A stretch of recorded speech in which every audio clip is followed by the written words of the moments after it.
Okay, be careful who you trust. Yan ang babala ni Miss Universe Philippines 2023 Michelle D sa publiko matapos na siya raw ay pagnakawan ng kotse ng mga itinuturing niyang kaibigan.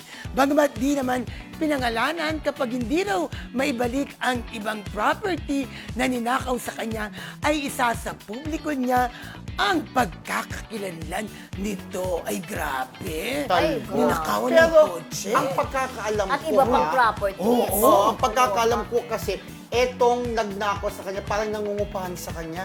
Parang gano'n. Parang talaga? mag-asawa. Oo. Parang mag-asawa siya. Pero ang alam ko, na-retrieve na yata yung kotse.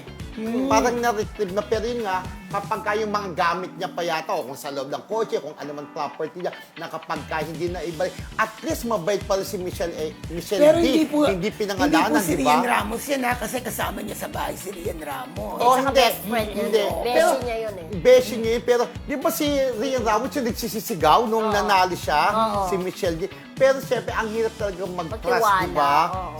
Pero di mo na maisip, siyempre, pagkaibigan mo, Ang dami din close niyang mo. no?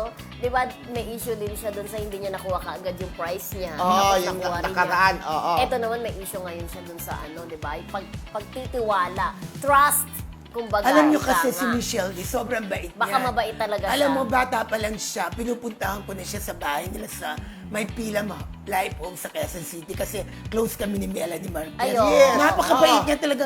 Lagi akong binibigyan ng bata pa siya, ganun ba siya? Binibigyan ako ng pagkain ni Michelle. Yes. Ngayon, True. Ngayon, bata ate, pa siya kasi- ngayon, ikaw na yung mukhang bata pagkatabi Oo mo nga, siya. pagkatabi Sa tangkad niya. Pero ikaw naman, trusted ka naman, hindi ka naman magna cum laude. Hindi, Hindi mo ginawa sa bahay niya, hindi ba?